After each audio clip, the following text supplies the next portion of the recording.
It's really just about collecting leaves, getting a GPS point, writing a couple other things down, and having a great day in the woods.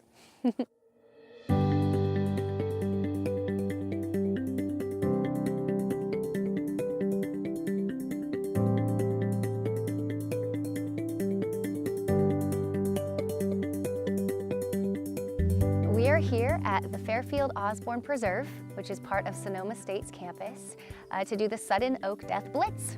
And that is a citizen science project. It's a collaboration between UC Cooperative Extension, UC Berkeley, and the Master Gardener Program of Sonoma County. Sudden oak death is the disease that is caused by a pathogen called Phytophthora ramorum, and that's a water mold. And it has been infecting oak trees as well as over 100 species of foliar hosts and tan oak trees for over 20 years now in California and Oregon. And it seemed to get a little better in the drought, but what we're finding is that it did not go away, and in fact it has come back with a vengeance after the drought. So in some areas of Sonoma County, we actually see a 10-fold increase in incidence of sudden oak death just in the last 2 years. Thank you so much for coming, everybody. I'm Carrie Winninger. This is the Sudden Oak Death Blitz at Osborne Preserve. Are we all here for the right reason? Fantastic. I like to say it's a hike in the woods and you're collecting leaves from California bay laurel trees that look infected. There's a video going on showing you what to look for. You collect your leaves, you get 5 to 10, put them in a little packet, take your GPS location, then you just write down a couple pieces of information such as, is there a tree nearby that's an oak tree that looks like it's dying? And then you write down things like how far it was between the last tree that you saw. So for example, if you walk 200 yards and you're looking for an infected tree and you don't see anything, you write that down even if you don't have a sample, because that's still helpful information to let us know that actually there isn't a disease in this area. That's number 47 sample, I think. 48, because we did okay, 2 over that's there. right. Yeah. Oh yeah, yeah, that looks Right. like a telltale sign.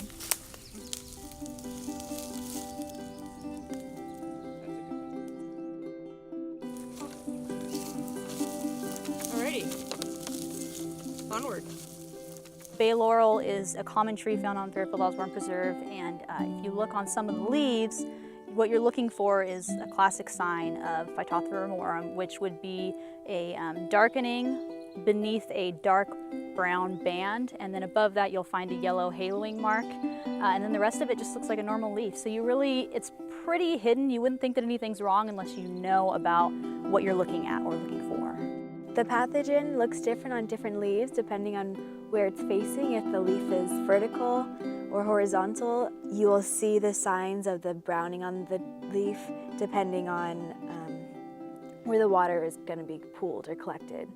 So like the water collected on the side, and this one too, it was laying sideways. This one's like, it was almost dead when I found it.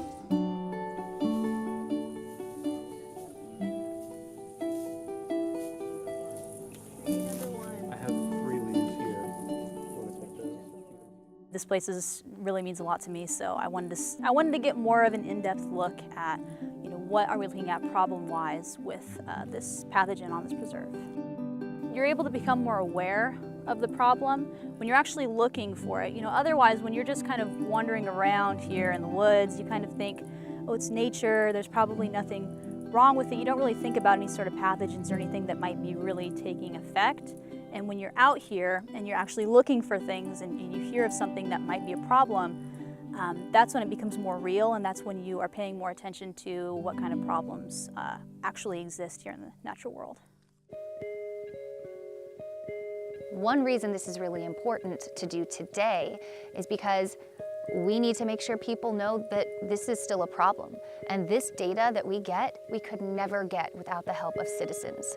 So citizen science utilizes the public, non-scientists, to get data in massive amounts.